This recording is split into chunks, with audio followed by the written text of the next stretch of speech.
Καλώς ήρθατε! Σήμερα θα ρίξουμε μια ματιά στη νομική, θα λέγαμε αρχιτεκτονική, που διαμορφώνει την οικονομία ολόκληρης της Ευρωπαϊκής Ένωσης. Λοιπόν, για να το καταλάβουμε καλύτερα, θα το σπάσουμε σε 4 βασικές ενότητες. Θα ξεκινήσουμε από τα πολύ γενικά, για να φτάσουμε σιγά-σιγά στην καρδιά του θέματος, στις θεμελιώδεις αρχές. Πρώτο βήμα λοιπόν, ας ορίσουμε τι ακριβώς εννοούμε όταν μιλάμε για οικονομικό δίκαιο της ΕΕ. Κοιτάξτε, με πολύ απλά λόγια, είναι ουσιαστικά το βιβλίο με τους κανόνες του παιχνιδιού. Καθορίζει πώς γίνονται όλες οι δουλειές, όλες οι οικονομικές συναλλαγές μέσα στην Ένωση. Είναι, αν θέλετε, σαν το λειτουργικό σύστημα ενός υπολογιστή. Φροντίζει ώστε όλες οι διαφορετικές οικονομίες των κρατών μελών να μπορούν να μιλάνε την ίδια γλώσσα και να συνεργάζονται ομαλά. Και εδώ αρχίζει το ενδιαφέρον. Αυτό το δίκαιο έχει διπλό πρόσωπο, θα λέγαμε. Από τη μια, κοιτάζει προς τα μέσα, ρυθμίζει δηλαδή τα πάντα εντός της ενιαίας αγοράς. Και από την άλλη, κοιτάζει προς τα έξω, διαχειρίζεται τις οικονομικές σχέσεις της Ένωσης με όλες τις άλλες χώρες του πλανήτη. Και δεν είναι μόνο αυτό. Η φύση του είναι μεικτή. Δηλαδή, λοιπόν, ένα μέρος του απευθύνεται στις κυβερνήσεις. Τους λέει τι πρέπει και τι δεν πρέπει να κάνουν για να λειτουργεί η αγορά. Αλλά ένα άλλο μέρος του αφορά άμεσα εμάς, τους ιδιώτες και τις εταιρείες. Σκεφτείτε για παράδειγμα τους κανόνες ανταγωνισμού που απαγορεύουν τα καρτέλ. Αυτό είναι ένα τέλειο παράδειγμα. Πάμε τώρα να δούμε πώς όλο αυτό το οικοδόμημα στέκεται. Ποιοι είναι οι βασικοί του πυλώνες? Λοιπόν, φανταστείτε ότι όλο αυτό το σύστημα στηρίζεται σε 4 τεράστιους πυλώνες. Ο πρώτος είναι το δίκαιο της εσωτερικής αγοράς, αυτό με τις περίφημες 4 ελευθερίες.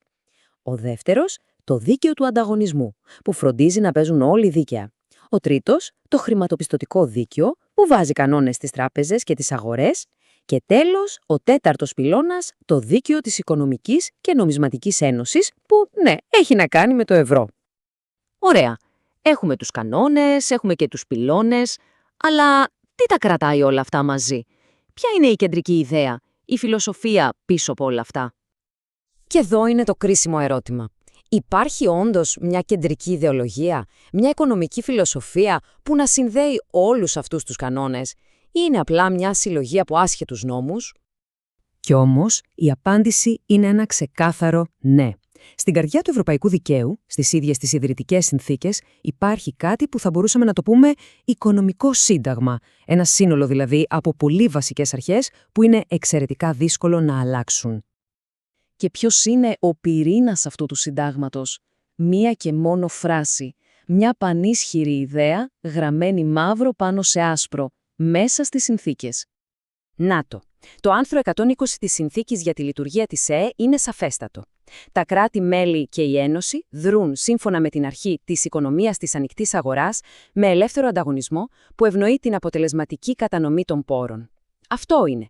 Αυτή είναι η κεντρική ιδέα. Δεν είναι κάποια ερμηνεία, είναι ο ίδιος ο νόμος. Πολύ ωραία όλα αυτά σε θεωρητικό επίπεδο.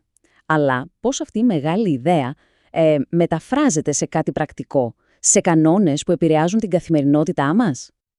Λοιπόν, αυτή η αρχή της ανοιχτής αγοράς σπάει σε μια σειρά από άλλα θεμελιώδη δικαιώματα.